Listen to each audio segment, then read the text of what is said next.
CM Revanth Reddy sir 4-5 రోజులాయే రాక జెడ్పీటీసీగా గెలిచి 20 ఏండ్లు అయినందుకు మిడ్జిల్లా మీటింగ్ పెట్టిండు. కానీ మర్నాటి సందే కారోళ్ళు కాళేశ్వరం కథ ముంగటేసుకుంటే తగ్గ ఫర్ నర్సవట్టే. ఇంకో దిక్కు మూసీ నదిని ముద్దుగా ఏషం ముచ్చట రపరప పడుతున్న రైతు భరోసా. దినాం రోజుకో శాఖ మీద మీటింగులు గిసొంటి ఇయాల ఇగో గివ్వి. పట్నం నాచారం ఏరియాల బాలామృతం ప్లాంట్ చాలు చేసిండు సీఎం రేవంత్ రెడ్డి సారు. లోపటికి పోయి ఏమేం మిషన్లున్నాయి, ఎట్లెట్లా తయారు చేస్తారనేది చూసిండు. హగో అటు సంచుల నింపుడు, ఇటు ప్యాకింగ్ చేసుడు. పిల్లలకు బలం ఉండాలని అంగన్వాడీలో వంచుతున్నారు కదా. మునుపు ప్రైవేట్ కాంట్రాక్ట్ ఇచ్చి తయారు చేపించేది.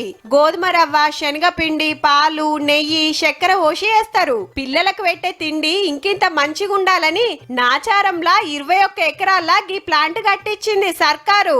ఇది గవర్నమెంటే నడుపుతుంది అన్నట్టు. మన తెలంగాణ, ఆంధ్రకే కాదుల్లా ఇంకో 4 రాష్ట్రాలకు కూడా సప్లై చేసేంత తయారు చేస్తారట. ఇడ మన పిల్లలు ఆరోగ్యవంతంగా ఉన్నప్పుడే తల్లిదండ్రులకు ఆనందం ఉంటుంది. ఈ రోజు అందుకే తల్లి గర్భం దాల్చినప్పటి నుంచి 6 సంవత్సరాలకు పెరిగే వరకు బలవర్ధకమైన పోషకాహారం పేద పిల్లలకి ఇవ్వాలి. ఈ రోజు వాళ్ళని ఆదుకోవాలనే ఆలోచనతోని ఈ బాలామృత ఉత్పత్తి కేంద్రాన్ని ఈరోజు ప్రారంభించినాం. ఈ స్కూళ్ళల్లా పొద్దుగాల నాస్టా, పగటిలు బువ్వ పెడుతున్న ముచ్చట యాద్ చేసి పట్నంలా ఇండ్ల కోసం ఎదురు చూస్తున్న వాళ్ళకు ఈ ముచ్చట చెప్పిండు సీఎం సారు.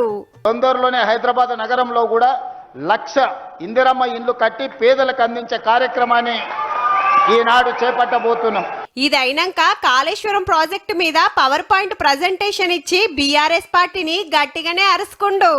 ఇసుక మీద ఈయన బ్యారేజ్ కట్టిండు, ఆ ఇసుక మేడలు కట్టిండు. ఇప్పుడు కేసీఆర్ అంటాడు 4 పిల్లర్లు గుంగిపోతే ఏమైందని.